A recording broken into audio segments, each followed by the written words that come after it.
en lo que vienen los artefactos eléctricos, vienen rodeados de ¿qué? Bueno, y ustedes lo pisan y empieza a sonar. Bueno, en los lugares donde hay nieve, ¿no? Pisar la nieve, pero acá no hay nieve, pero es una serie de sonidos ahí como si se rompieran ahí. Eso es crepitación, que le dicen el velcro, que es en los dos tiempos. Ya se confundió bastante con la crepitante, pero es de dos tiempos. Crepitante es un solo tiempo. Este velcro o crepitación indica que el paciente tiene fibrosis pulmonar. Y van a verlo bastante, como secuela de fibrotórax, como secuela de fiebre. Bien, y por último, frote pleural. Creo que es lo último que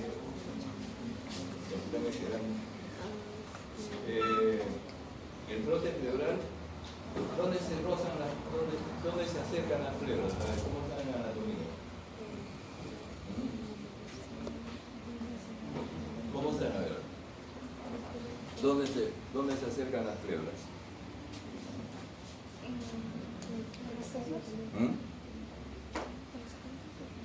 ¿Dónde se acercan? El que duerme, si me responde, siga durmiendo, ¿no? Porque me va a responder.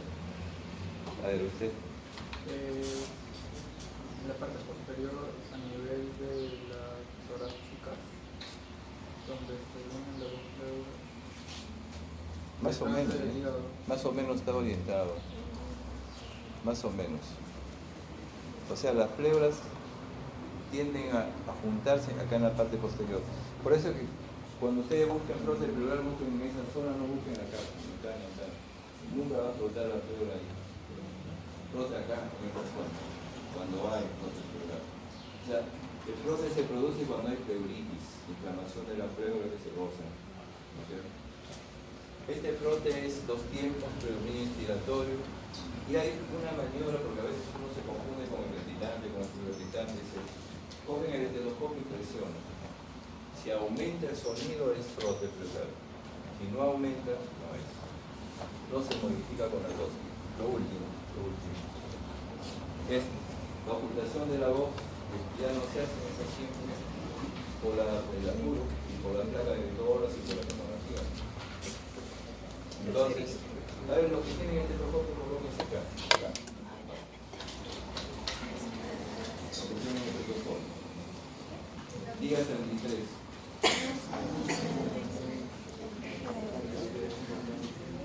No tengan vergüenza con eso.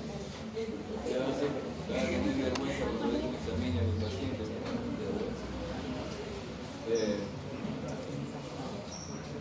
Diga 33. 30 cargado acá. No escuchan eso borroso. 33, borroso. Eso es normal. Eso es normal. Si ustedes escuchan ahí, en esta parte o cualquier parte, si escuchan en cualquier parte, nítido, efecto Lipógeno.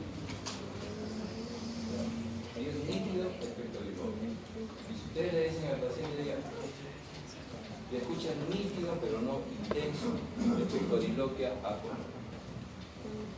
Y si ustedes escuchan así 33, como si fuera una discutida, que le dicen voz de cara, polichinelo, eso se llama egofonía. La egofonía se presenta en el borde de un derrame pleural moderado. No se olviden. Algunos dicen que es patognomónico del derrame pleural moderado. O sea, volviendo a chumbilitas. Ustedes ponen ahí egofonía, derrame pleural moderado, pero de cantidad de pensamiento. Y la pictoriloquia áfona se puede encontrar en esa zona, y la pictoriloquia se encuentra en la zona donde está consolidado el tejido, ¿ya? Donde se consolida el tejido. La broncofonía es este sonido 33 que ustedes han escuchado, pero intenso. O sea, broncofonía no se encuentra normalmente, por si acaso. Lo que ustedes han escuchado acá es normal, lo que se escucha en la pero cuando es intenso se llama broncofonía. Y eso se encuentra cuando el paciente tiene problemas parenquimales, de condensación, que no se ha consolidado a veces, por ejemplo, tuberculosis, etc. Ahí se puede encontrar la broncofonía. Entonces, en la transmisión de la voz, tienen que individualizar estas cuatro posibilidades, ¿no? Con eso vamos a acabar porque hay que ir a los lugares.